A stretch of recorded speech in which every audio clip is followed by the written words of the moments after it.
Hey everybody, this is Brent from the Second Look. I'm happy to be speaking with Dale.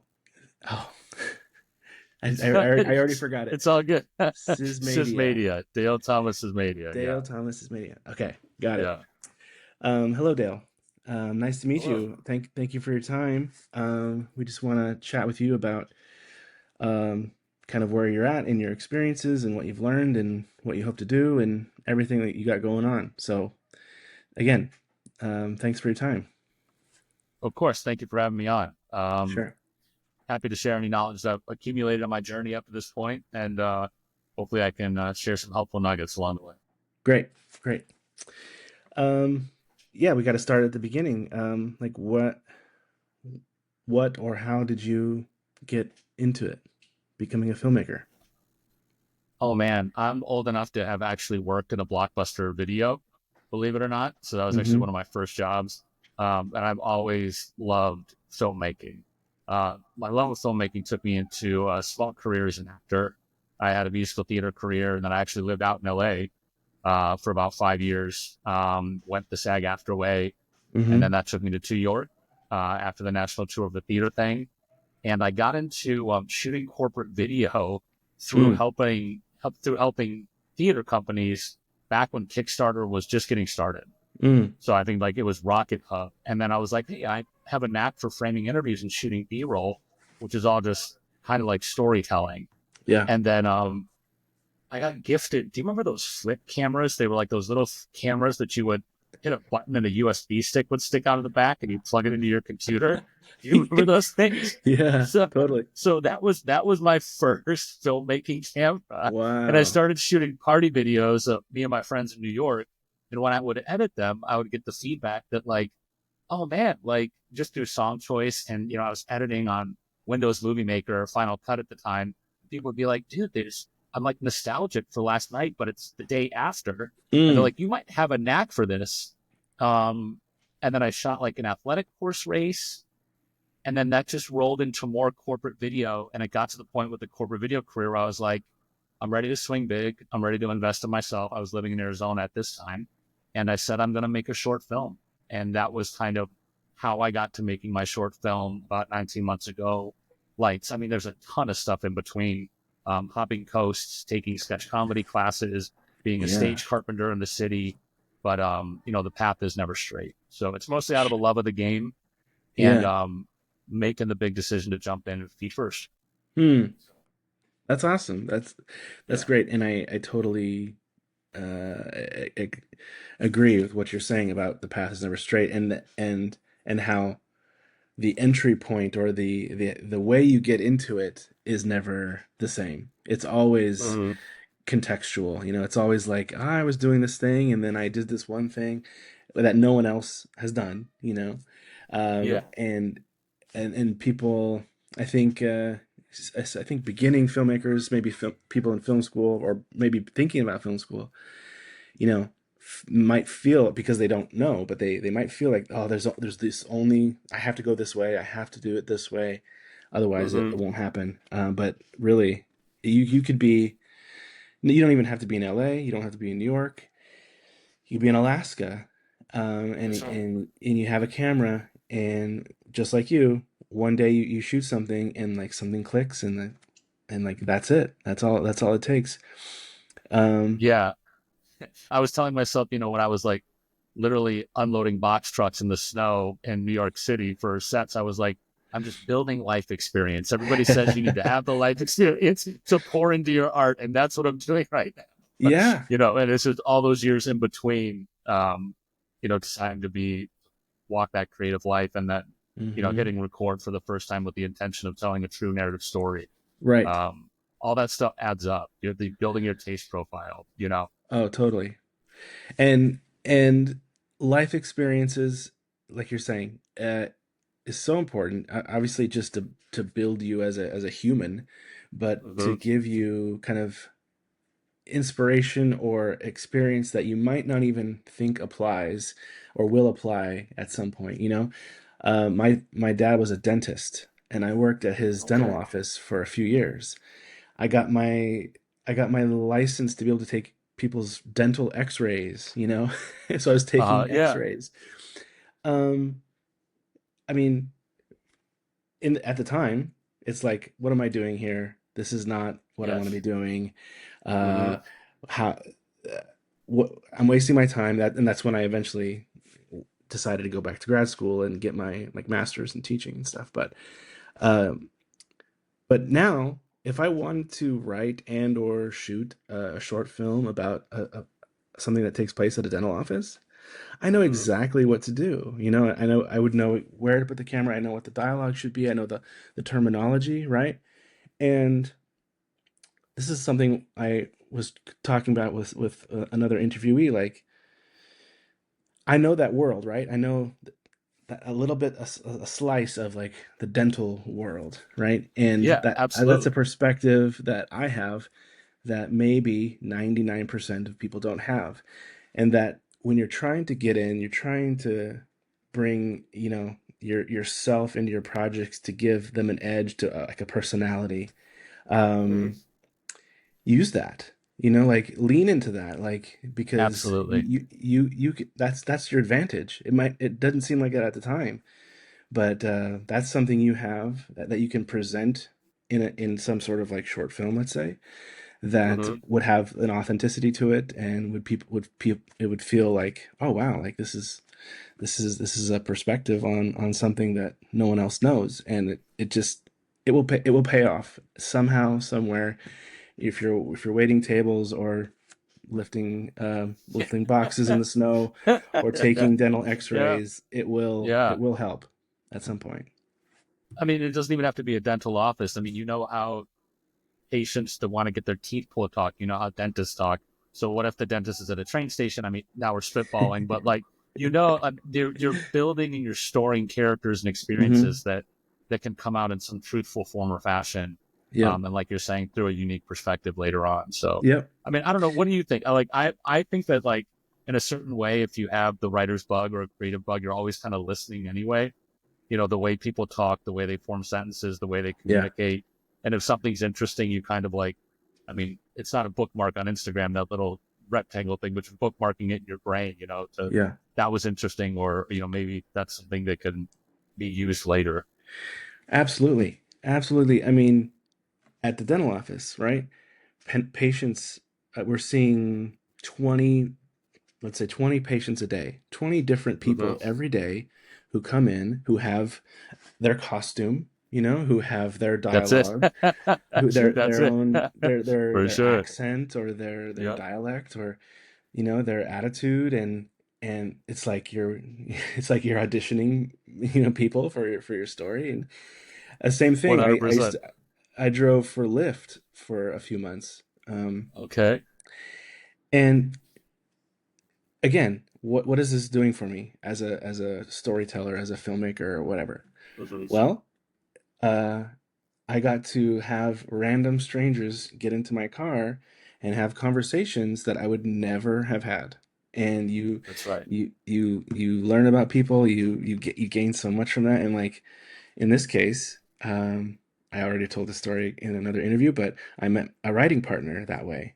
Especially like Oh, no driving around kidding. LA, everyone is doing something. Oh, And here's sure. another That's an person industry who, town there, man. yeah.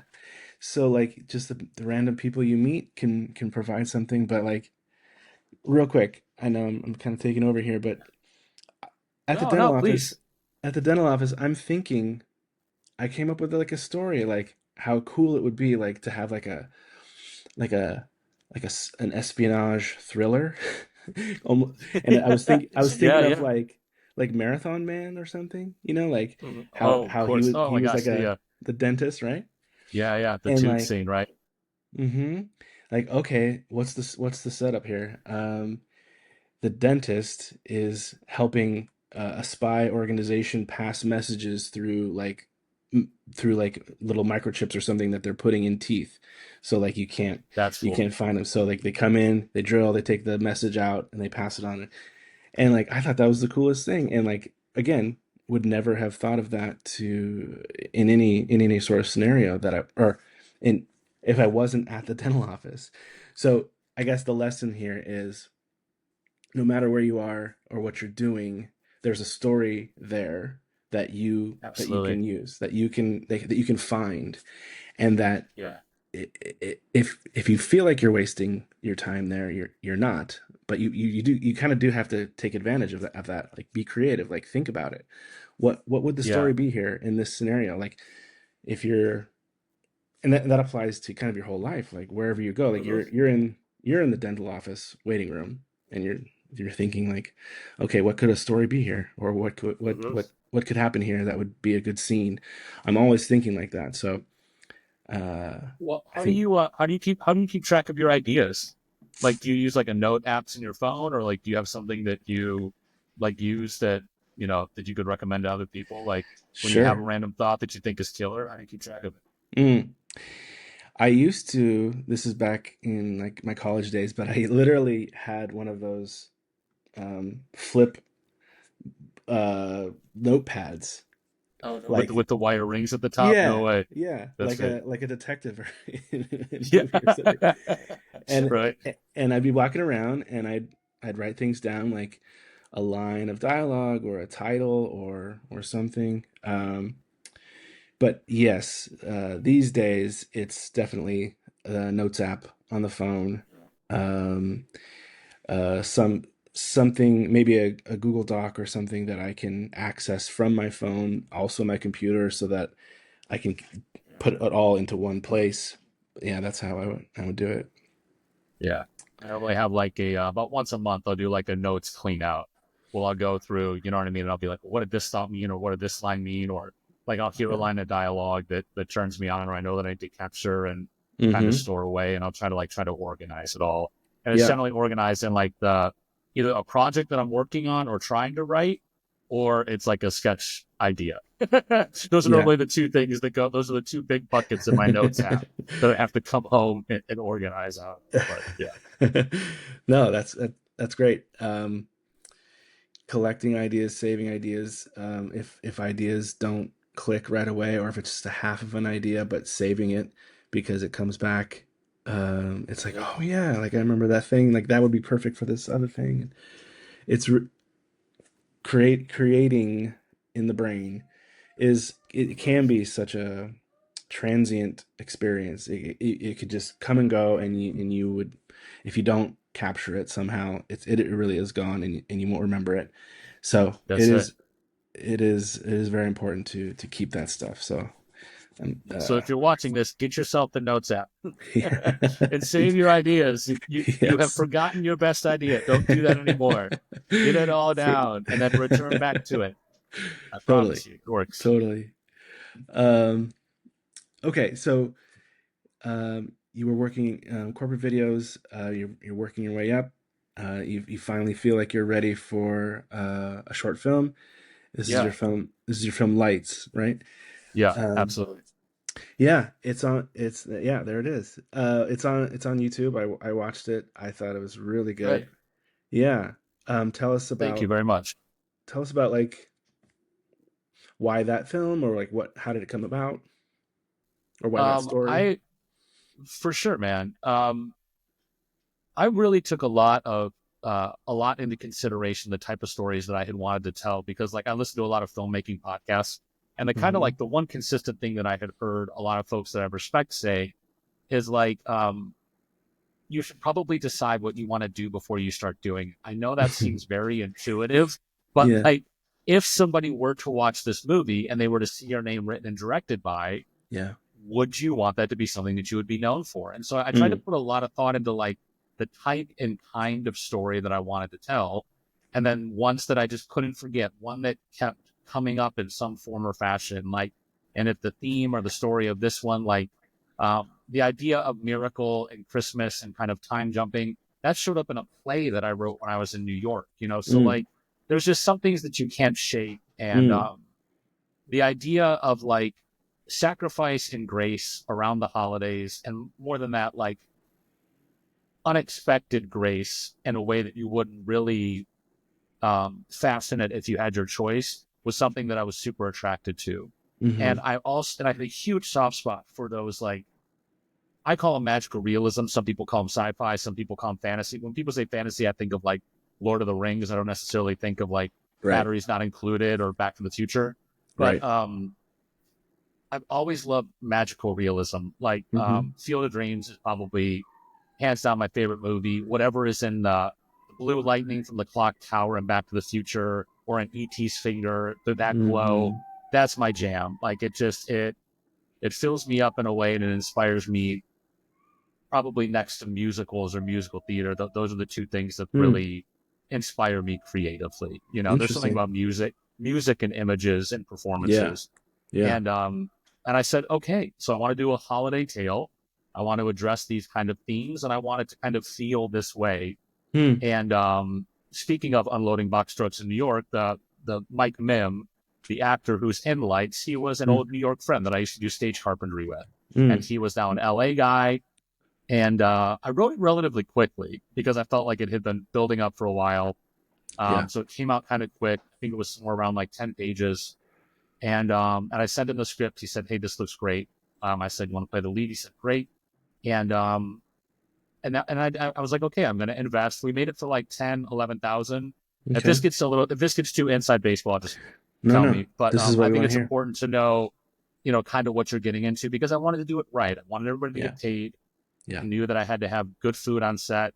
Mm-hmm. I'd always liked to run my corporate sets, very respectful of talent and crew. And a Yeah. good set is more important to me to a default sometimes than like a really great product. Like Hmm. you're the captain.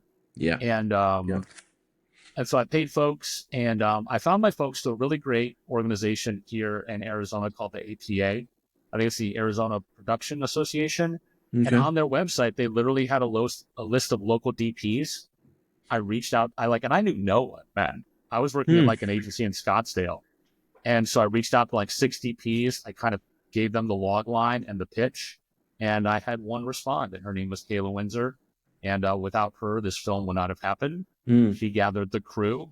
I cast it, and fiance helped me with the craft service as you do Nice. on your early projects, and we shot it in this home. So it's like it's that indie spirit Yeah. of using what you have, much like your dentist office. I knew that I had a Mm-hmm. house.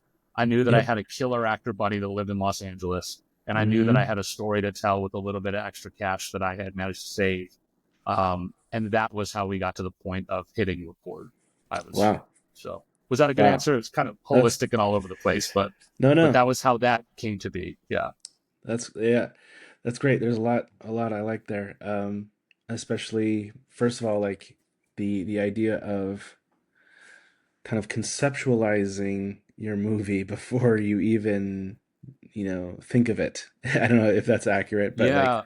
you Yeah. know, knowing what you like, knowing what you're into, making sure that you're, yeah, I've never heard that before, but like kind of thinking of what you want to put your name on, what you see your name on, and what you would be proud of, and kind of working almost backwards that way of like what it would be like to be have it finished, and have your name on it and have it be part of your portfolio, and then deciding using that as a criteria for like what you pursue. I like that a lot.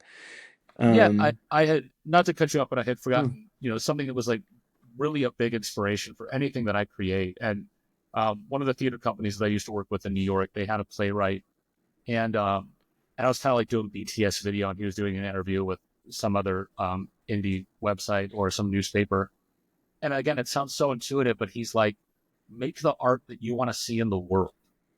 And like they had asked him some question like, why did you write this play? Like, what was your inspiration? He's like, I thought it was cool and I wanted to see it in the world. So I hmm. organized a group of people. I was a good human. I inspired them and we made it. And it's Yeah, like, well, that's so simple. I mean, there's a it's million steps between that statement yeah, and submitting lights to a film festival. But right, like, I knew that I wanted that type of good feeling, um, sentimental but serious story yeah, to be in the world. And I just chose that. I mean, I call it a burrito, but like the burrito of a holiday movie that um, had some magic in it. yeah. So that's always been kind of my true north, is to make stuff that I would want to see in the world. And then also, this isn't really the best way to think about it, but I was like, I try to make stuff that if I saw it, I'd be upset that I didn't make it. I'd be Mm-hmm. like, damn it. I should have Mm-hmm. made that film. I had an idea that was close to that, but I just couldn't get it together. So Yeah. there's also that on the other side of the point. That happens to me all the time. All the Does time. it? Yeah. It's You're like, like, oh oh my man. goodness. Yeah. Or if it's, especially if it's something kind of close to an idea Yeah. I did have, Yeah. that really burns me. Well, that just Uh, means your antenna's pointed in the right direction, man. Like if that's they're right. making stuff that you're connected to, That's you're right. picking up the right radios, That's the right. radio waves, man, for sure. That's right. um, okay. Then what came next? I watched the horror film and Yeah. was that next? What was next? So we did lights, and I it had like a pretty decent festival run. Okay. And then I was doing the main actress that was in lights. Her name is Celeste. She's a wonderful actress, even better human being. Um, and she was doing a short, and because I do a little bit of photography, I was like, "Hey, I'll come do BTS photos."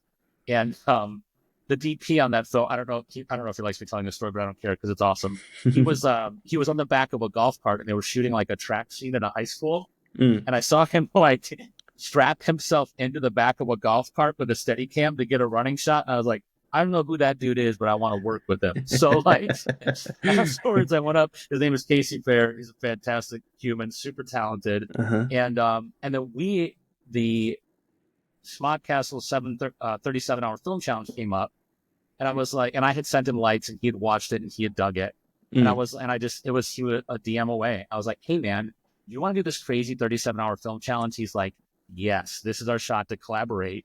And Mm. so that one F-69, Yeah. very much in the spirit of a Kevin Smith film, Yeah. 3.5 minutes, two comic book characters, a Yes. TikTok challenge that turns into something more nefarious and Right. funny adult humor esque. We made that together. We shot it and we edited it in 37 hours. And then I got selected, and I got to go to the Smod Castle Cinemas and the Atlantic Highlands, I think, is where that their cinema is, Smod Castle Cinema. And we got to see it up on the big screen. So literally within like 30 days of, I mean, within 2 months of meeting Casey, I Yeah. was literally sitting in New Jersey watching our movie.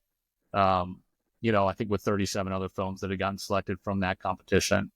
So That's I really awesome. like film competitions because they put you up against a wall, and it's Mm-hmm. not like you don't have a choice to make something and let it set on a hard drive. I don't Right. understand that anyway, but Yeah. I think any creative, and I mean I don't mean to speak for anybody, but me especially, I can always use that little extra goose. Like Yep. get out there, make something. Like perfect, don't let perfect be procrastination. Like Yep. you have to submit it, and then when it's out there, you're out there for feedback, and then you're on to the next one. Mm-hmm. The Mm-hmm. version of that that's on our YouTube channel is the director's cut, meaning I took the time to add credits because when there's 37, I didn't have time to build the credits and Sure. ensure that. So, but yeah, F-69 was next with Casey, Okay. and then he had brought a whole crew of new folks with him, and I worked with him like I had worked with Kayla on lights, where I was like, okay, I'll handle the creative, I'll handle the casting, production design, lower budget. You tend to wear like all of the hats, really.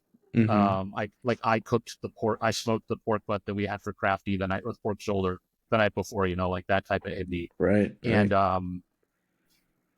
and then he and I were in pre-production for a short that we have in post now, and the Rusalka horror opportunity came.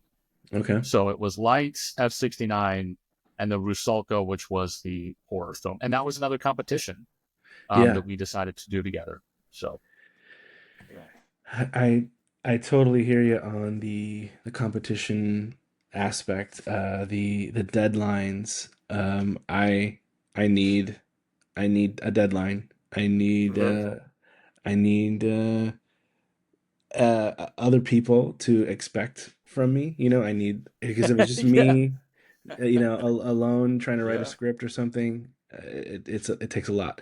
But if I have a writing partner, or if I have an appointment to meet with someone to do this, or if there's a filmmaking challenge, like that's for I think for a lot of us, I think that's really key. Um, so tell me, okay, was it like in a 37, was it 37 hours? 37 Um, hours. Yeah. what can you break that down? Like how did that go? Oh, for sure. So You get a prompt, right?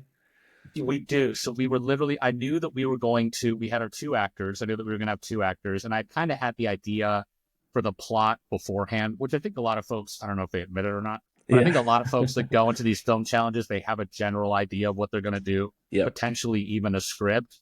But if you get like, it's a horror themed with the line, I can't believe we did that with the pencil, that might throw off your whole idea. So it's kind of Yep. like, you got the train tracks. So we Hmm. were literally sitting in a comic book shop. We knew we were going to do our opening scene in a comic book shop. I had reached out to them beforehand, kind of told them what we were doing, and we're all Mm. sitting there looking at the laptop, and the email comes in.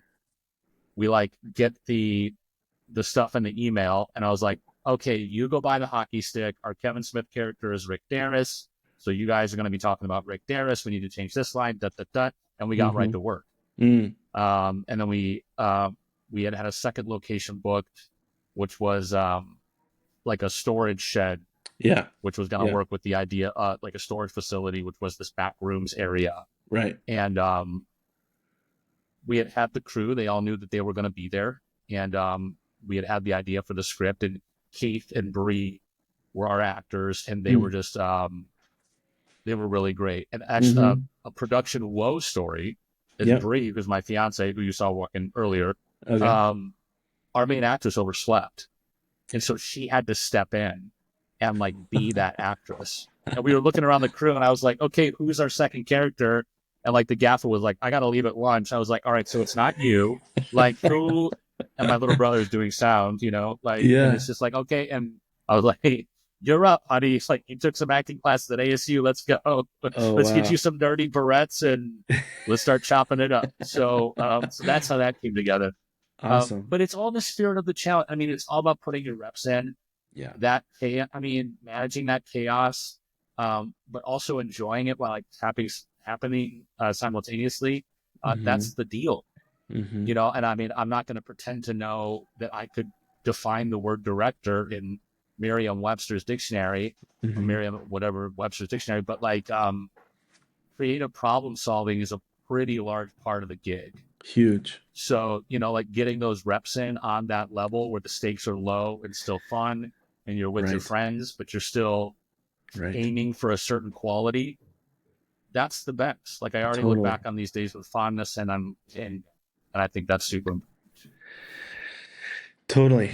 I mean, if you think about it, any movie with a budget is a 37-hour challenge, or That's true. They it's a just break it into 15s with a half an hour lunch. it's a 100-hour challenge or whatever it might be. That's But what it like is.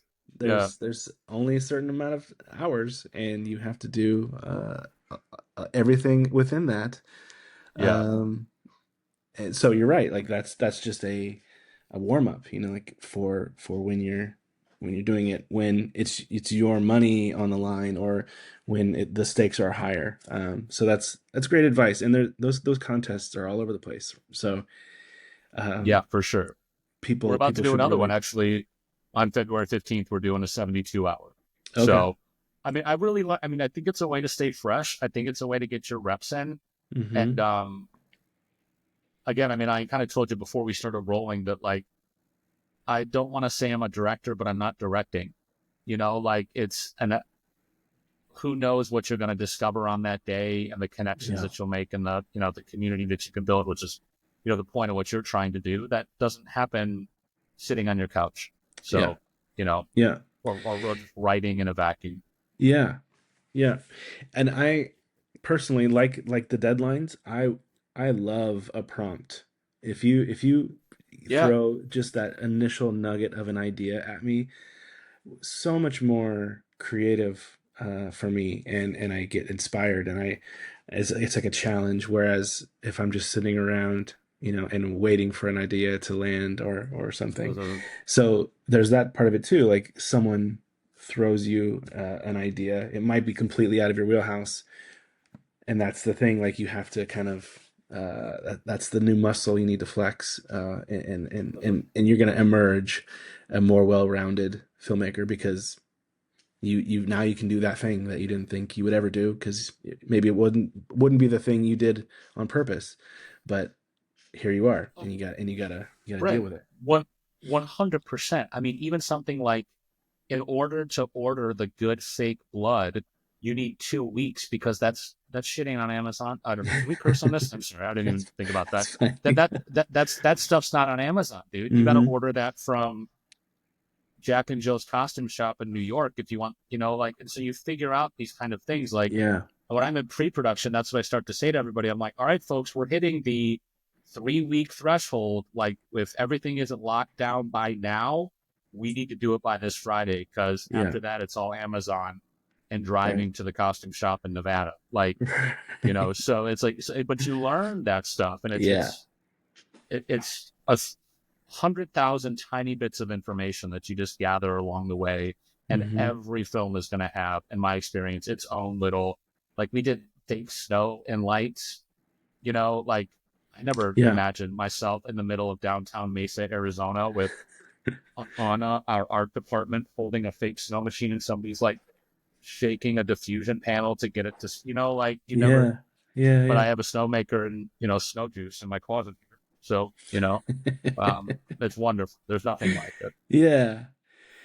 Um, oh, just remembered something I wanted to ask you about lights. Okay. Because I was really impressed that there's so Thanks, man. little dialogue. Um, You know what? It's weird you say that. I watched one of your TikToks, and you're like, if you want to watch a movie, watch it without the sound. And I was like, uh-huh. I think he might appreciate lights, because there's barely any dialogue in that thing, and that was by design. Can I Yeah, crack the code on that? that's It what. was Yeah. because it was my first film, and I was like, I don't know if I got it in me to write people talking in rooms and be clever enough Mm, to hide the exposition. So we're mm-hmm. gonna we're gonna do what I've always heard about movie making, and we're just gonna show it and not tell it. And that was how we That's visualized that thing. And by no means am I like Steven Spielberg level, but like, I had always heard him say, like, it's more important to choose where not to have music than what music you use. I'm sure I murdered his quote or whatever. And that was kind of like another one of our guiding lights and post on that one was, we didn't aim to make a silent movie, but we most certainly aimed to tell the story in pictures yeah, and composition, and yeah, how do we meet them for the first time? When do we go in? So thank you for noticing. Actually, yeah, that was something that we did. That was definitely by design. Whether it was humorous by design, but it was by design. For sure. no, I love that so much. Um, I'm a big Hitchcock fan, and Okay. that's what what he calls pure cinema. And he got started in the silent days, and he learned very quickly how to. He didn't even like to use intertitles, like that would have Oh. some dialogue or some exposition or something. Uh, But yeah, like that's honestly the high for me, the highest form of filmmaking is silent filmmaking. Like when you can tell a complete story, when you know the characters, the relationships, the emotions, everything and you watch the whole thing and you didn't miss anything. There was nothing that like you got everything this you out of that you would out of a dialogue heavy film, like as far as like uh, characterization and character arc and like just everything that you can put into a movie. Dialogue seems to be the sprinkles on top of your sundae or whatever. It's like for that's sure. that's not what. There's nothing against dialogue, but if you can do it without it, I think that's a perfect way to then add on to it, like what you're saying, like with the Spielberg and music. If you can live without the music, that's the most important thing. And any time you do decide to drop in a cue, it's on purpose or to accent that moment. But if you're leaning on music or dialogue or voiceover, if you do it too much, or if you do it as a salve, or a band-aid to fix your Right. bad storytelling, that's when you're in trouble. So yeah, just want to commend you on that choice. Even if it was a practical choice, I think it was a smart one. And honestly, it didn't hit me until after it was over. Like I Oh, didn't thank you, even man. notice that it was a silent film, and which is impressive considering that we see so little of that these days. So like if I did see a silent film, it would be obvious right away, like, oh, okay, they're doing a silent. But honestly, like I stopped it, and then that's when it kicked me, like, oh yeah, like there was just like a phone call, and like that seemed to be it. So Yeah, pretty yeah, much. yeah, congratulations on that. That's an achievement all by itself. Um, Thank you. And I mean, I don't know if you heard that when you were talking about dialogue, but I think I heard Aaron Sorkin unfollow you on TikTok. So that was a bad joke. Yeah. no, no. If I, Master, a I, master. I would, I would be upset if he unfollowed me, but yeah, but it's okay. I'll stand by my statements. No, I have a tough time taking compliments, so I try to, That's fine. go out with a No, little joke at the that's end. But fine. thank you very much. That Yeah, means a lot, bro. Yeah. yeah. Um, okay, now I want to talk about the horror film. Oh, cool. Yeah, Because Rusalka. Yeah. yeah, I guess tell me more about that one first, and then we'll talk about it. So there's a oh man, I want to call him the right thing. I don't want to call him a content creator because he's so much more. He's like an entrepreneur. He's also a studio owner. He makes prism lenses for cameras. His name is Jacob Owens, Okay. and he's kind of an Arizona guy, but also an LA guy. And I hope I'm doing him justice by describing him. But every year he throws a super kick-ass horror competition that has gathered like a lot of steam, and Mm, it's something that I had flagged the past couple of years. And he has like a really cool studio here in Arizona, which has like, if you want like a 70s motel set, he has that. If mm. you want like a bank vault room, it has that room. It's called either One Take or Take One Studios. And I had kind of seen that competition come across my social feed, and I'd watched kind of the shorts. Um, and Casey and I were in pre-production for another horror film that we have in post, and the contest came up, and I said, "Hey, dude, I go, are we crazy enough to do this too?" And he's like, "Yeah, I think we are, man." And I was like, "Okay, cool." And that was one where we got the criteria for it kind of beforehand, and Okay. the plot and the story of that film, the criteria was very locked in. It was like you needed to use a mythological creature, you needed to Mm, use a line of dialogue. I never drank alcohol before. It had to be under 5 minutes. What else am I forgetting? Oh, and you had to use water in like a creative way. mm. So we literally Okay. like we just started spitballing, and I was like, what would it be cool? Like, what if we did this like water creature? And there was like a Russian story, and he's like, dude, we don't have a boat. And I was like, okay, cool. And then like, you go to the internet, and then I my family's Slavic, German, Hungarian, and we found this kind of like Slavic water creature called the Rusalka. And Mm, I was like, okay, man. And like that was the basis for the idea. I was like, mm. what if it was, and I think it was actually Casey that came up with the idea that it could start at like a party. And then that I was like, oh, the exchange student's Ukrainian. They do Uh-huh. kind of like a party game underwater. She summons it, but then let's kind of like make this have multiple levels. So it's like a family thing. And then it comes out and it murders everybody. And he was like, write it, dude. And I was like, done. And so we wrote it. We got it up on Backstage. And man, you want to talk about like the film god shining on you. Like, Mm, I cannot commend the crew that worked on that. I mean, every crew is wonderful, but just like, but also the cast. Like, mm-hmm. almost all the actors in that were either first time actors or younger actors, Mm, and they just crushed it. And yeah. the Taya, the one that played the Ukrainian exchange student, literally like a gift from the heavens. I was like, I don't know where we're going to get this actress. I was starting to ask the actress that had submitted if they could read in a Slavic dialect, and she Mm. just came through our backstage. She's like, no, I'm murdering her accent, so I won't do it. She's like, I'll drive in from LA to Phoenix and I'll be in your movie. Can we just have a video chat about what it entails? And I was like, yeah. And so she just, I mean, and that was just one of those movies that happened. And Yeah. again, we had a deadline because it was a competition. And what Mm-hmm. attracted me to that too is, in order to be considered, it had to be posted on YouTube, Okay. which that was even a step further to getting your art out there. Like, Mm-hmm. we had no choice. We had a deadline where it needed to be out in the world. Yep. Um, and we did it. And we shot, we did the underwater stuff in my mom's pool in Queen Creek, Arizona. We blacked it out with black plastic. Um, I think Casey was like, I think I need to learn how to use an underwater rig. I was like, that'd be helpful. And we were literally like holding it, and we made it happen. Um, and I love that movie. I think Yeah. it's just for like what it is. I think it's just like a cool little, Yeah. and I'm not a big horror guy, but that is kind of an extension of genre filmmaking for sure. Mm-hmm. And we had a blast. We Mm-hmm. had a blast. Again, we shot that in this house, which is fine. Yeah. No, that's great. It's obvious you had fun. The film itself is very fun, and that definitely comes through. Um, Awesome. I wanted to ask you about the underwater stuff because that looked amazing.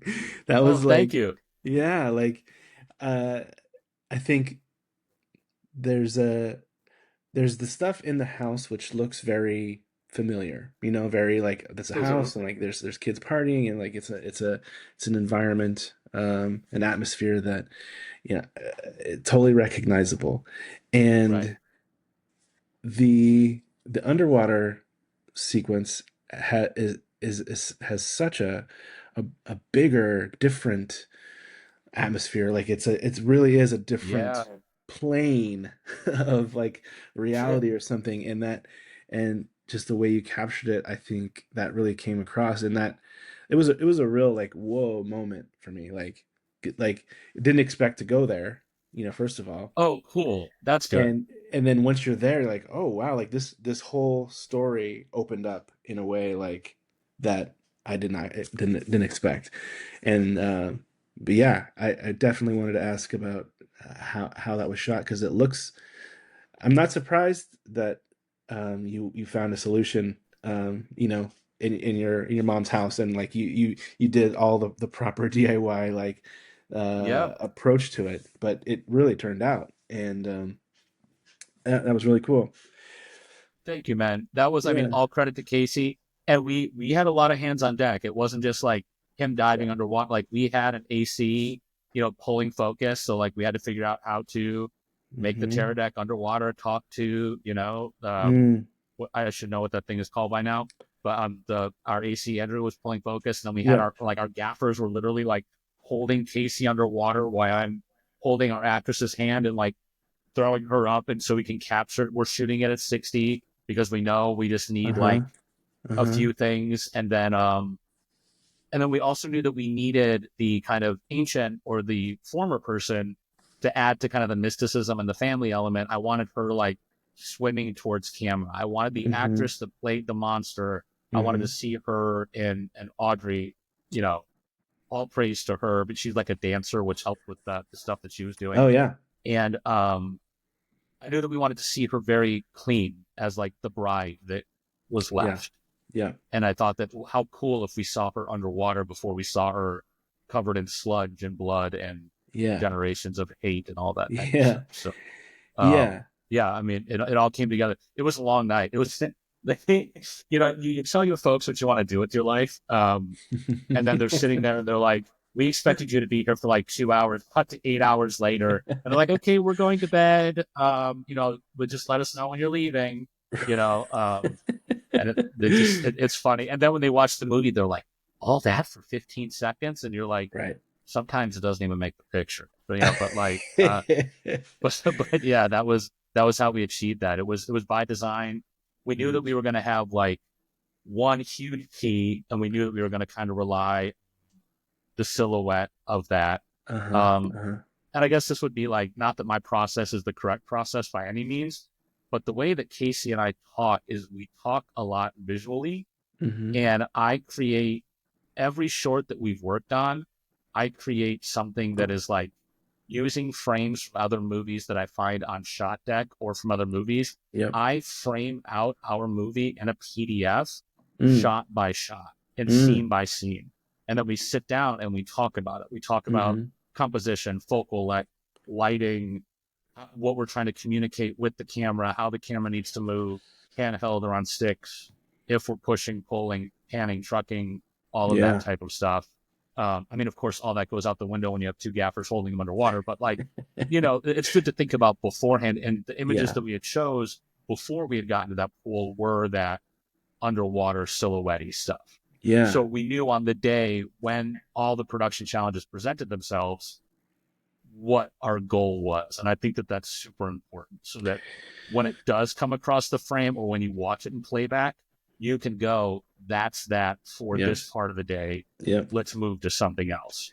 Because if you're just Yeah. shooting to shoot, you're not to use another bad water joke. I'm already have one bad joke, but you're still, so Hey, you have one kid and the jokes I just get super bad. I love dad jokes more than I should. So that don't stop for me. All right, you Um, got it. Can no. you edit in some groans of the like Wah, wah. Yeah. no. Uh, no, I mean, I want to go back to what you said about the planning because Yeah. it's one thing to be like, okay, the scene is two people sitting at a table talking. Like, okay, you show up, you sit here. Okay, we're gonna put the camera here and then go. Like Yeah. it, How many there's different ways can you shoot that coverage really? uh-huh, but there's I don't know, it's just a sequence like that where it's very difficult to shoot, where you can't just be underwater forever, where you have very like certain parameters, certain things that could either go wrong and or just like even the small delays that would come from like, okay, so you go under the water and you're not sure what you're going to shoot, or you don't have a plan, like in those scenes, like, and like it, like you said, it still took you 8 hours even when you had Well, your and that's not the hour load and then the hour load out and the hour that we take to feed people because we're gassed, yeah, right. So yeah, And then I say there's no such thing as half days. There's yeah, just yeah, but yeah. sorry, I keep cutting you off. No, no. I think just the lesson here that I want to highlight is the more complicated the sequence, um, the more variables that are there, that you really should prepare. Like maybe you don't have to storyboard the two people at a table talking, okay, Mhm. but when you're in a situation like that, I just think you're gonna waste so much time. It's gonna require so much time. You have no time to waste. You have to have a plan. You have to know what you want because Mhm. your actress, you're gonna make her do 30 takes of swimming underwater. No, When absolutely not. No, and it's a respect thing. It's a responsibility Mhm. thing. And Absolutely. I know that in my early high school film days, when I was making stuff, I didn't know that. And we'd get out, we'd walk out to the woods to shoot something, and then it's like, well, what are we going to shoot? Like what's first? And then you're sitting there out trying. Now you're trying to think of the shot when the Yeah. sun's going down and you already Right. walked an hour into the woods. Like Sure. just be prepared, especially in those kinds of scenes that require that's the mark of an amateur versus a professional in those scenarios, and you have Yeah. a whole crew you're responsible for. It's just a great lesson I think people should take away from this. Yeah. I mean, and whatever director folks choose to be, whether you want to stand back at the monitor and have folks help you achieve that effect, make sure that you have those folks there and plan for those Hmm. folks. Or I mean, I was in the pool. I'm more that director. Like, Yeah. I'm trusting that the monitor looks great after I see the setup, and I'm right there making sure that the truth is coming through and we're getting that moment that we need Hmm. because I'm trusting that, the four folks that we got on the camera team are making it. Hmm. Hmm. So, whether you want to be engaged on that hand to hand or boots on the ground level, or you want to be back at the monitor, just plan for it. I mean, we Hmm. had, again, I my fiance is voluntold, to be there. She enjoys it, I promise. But she was just there for safety. Yeah. Like before anybody got in the water, I was like, what is our way of communicating that Hmm. stuff is going is it we even have the idea that stuff is going south, Yeah. and we all have it, and I Yeah. was like, just like the little touches, like you have to like we had bathrobes, which just seems like for them to put on when they got out of the pool. Hmm. And it's Hmm. just like you're asking them to bring their best Yeah. hopefully, or creating an environment where like that trust exists and you want their Yeah. art to come through. So you have to kind of build that nest, whether you're in a pool or you're at a Yeah. kitchen table Yeah. having dialogue, or, our last short, you're literally asking a guy to die by a zombie bite. You have to create that safe place, isn't really the best Mm-hmm. phrase, but I guess that's what I'm trying to say, Oh, where they totally. can be their absolute best.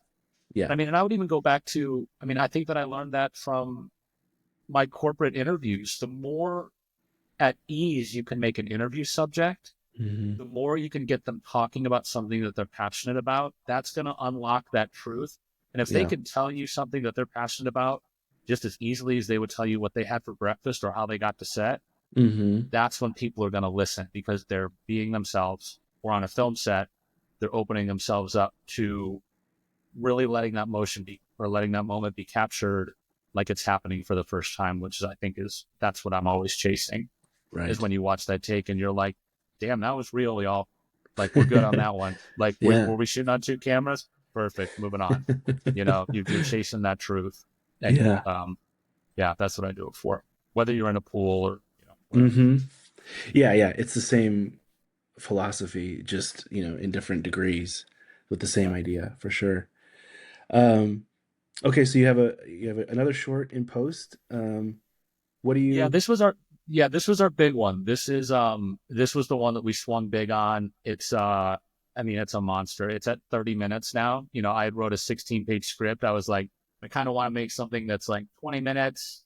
And then we got it into post, and right now we're shopping VFX guys. My DP Casey was the DP on this and also a co-producer. He's putting the color on the edit. mm, We're doing all of the things that by design you would kind of see the films that I had made, and you're like, oh yeah, that's next. Like getting a composer on this one, uh-huh. not just living with the drone shots, but having them go in and remove the cars, getting a true color on it.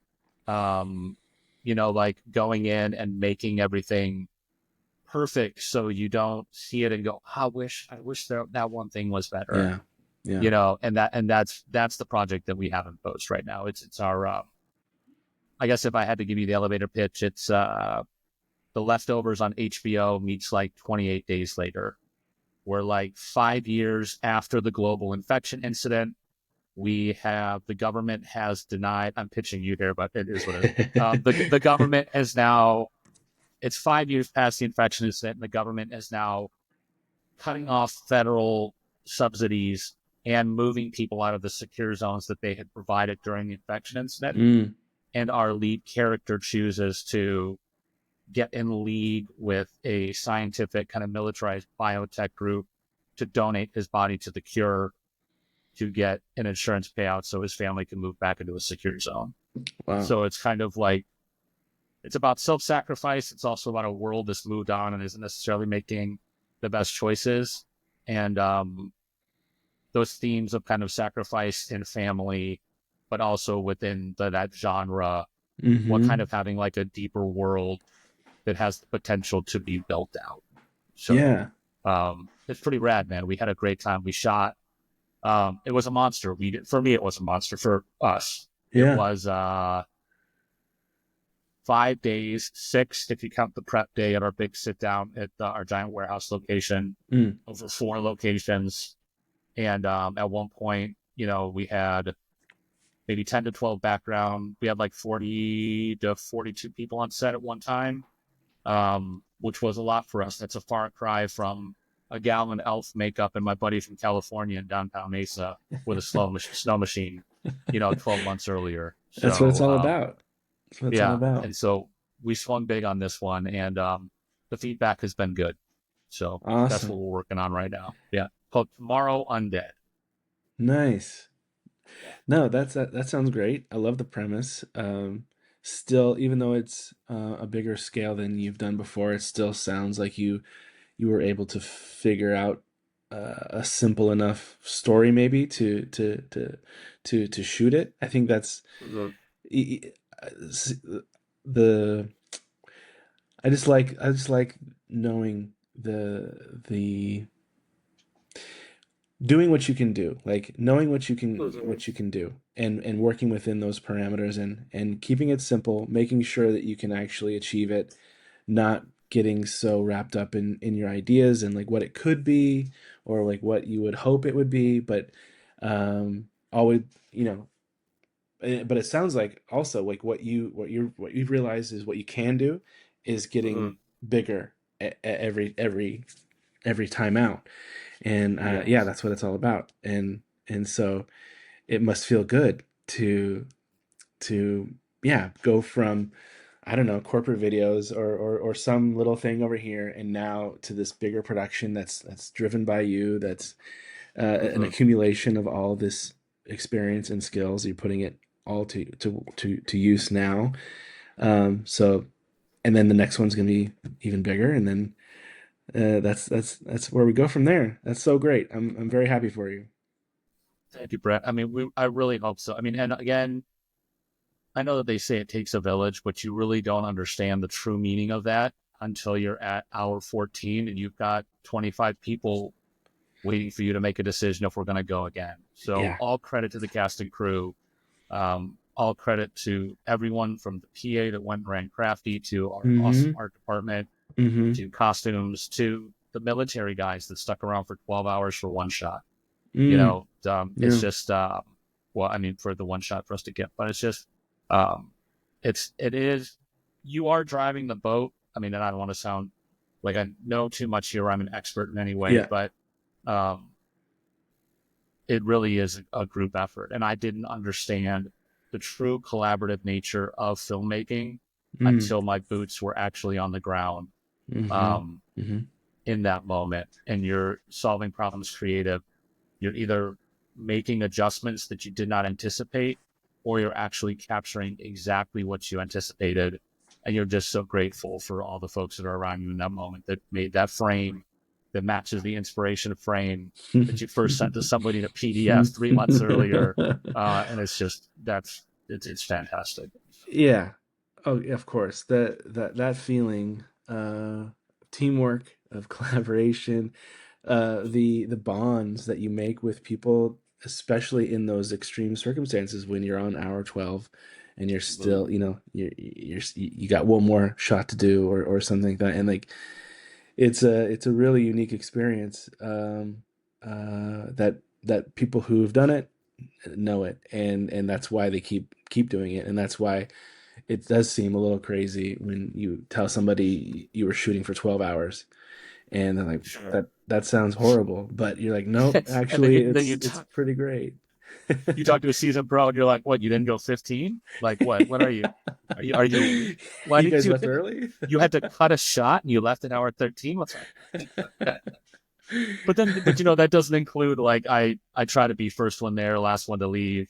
Hmm. I believe as everybody gets there, you're the production and everybody's biggest cheerleader. You're like, Yeah. hey, what, like you have to welcome people to set. You have to thank them on their way out Yeah. and you have to get them excited for the next day. And you hope that that's one of my favorite things is like when you, it's kind of like the sounds of a baseball stadium. It's not even about the game, but it's about like kind of the environment. Like there's always a Yeah. moment on set when I'm kind of gassed and I need to just take a break and I'll stand outside and I'll just kind of listen to all these people that were strangers like 24 hours Yeah. beforehand and they're laughing and making something or prepping Hmm. and um, that's also wonderful as well. Hmm. That you can kind of create that environment. It's For one of my sure. favorite things. For Yeah. sure. And I just want to echo what you said about being kind of the beacon for everybody, like the inspiration, the you, unfortunately for directors who maybe don't know this, but like everyone's looking to you, and not just for like what to do, but how to do it, or like an attitude that you might bring. So like if you're grateful, they're gonna feel appreciated, especially the like on the lower end productions when they're working for free or just a meal. Like Yeah. that's, you really have to acknowledge those people, even though it's all on you and everyone's looking at you and there's a pressure, and it's a hard job and everything. But part of the job is taking care of people, inspiring them, uh, Absolutely. reminding them why they're there and why they're doing this for free or no money or a hot Mhm. meal or whatever. You have to get them involved and invested, and that's a whole different skill that I think really is required if you want to have a successful, healthy set that can go 12 hours and people aren't Or if you just screaming at want each folks other. to come back tomorrow. Yeah, Yeah, really, really. man, absolutely. It's really important. So thank you for doing that. I hope people take that away from this talk because it's an important lesson. But Dale, Feed your crew good food. Like just yeah, it's so important. It's so important. it really is. Yeah, it sounds maybe I don't know. It doesn't register for people maybe who haven't been there. But when you've been working for maybe I mean it's supposed to be like 4 or 5 hours, but if you're on hour 6 or 7 and Mhm. you've been outside, usually you've been lugging equipment, you've been going back and forth, you're hot, you're sweaty, and then if you just give them like a white bread bologna sandwich or something, like it's so demoralizing, and It is. you It you is. need you can't do that to people. You have to that, and that's it's so easy, right? It's all you have It to do is. is have an awesome lunch, and they've got energy again. They're motivated again. They've kind of maybe forgotten a little bit of what happened in the morning, and now they're ready to That's it. go That's for it. the It's like afternoon. it's that post lunch clean slate. Yeah, Yeah. yeah.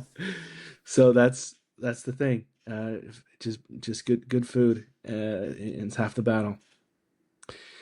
Dale, thank you so much for your time. This has been a fantastic talk. I hope people Absolutely. get a lot out of it. If you're working in Mesa, so if anybody's listening in the Mesa area, maybe they want to get in touch or be a part of what you're doing. We'll put your socials and your sites and your YouTubes and all that in the descriptions.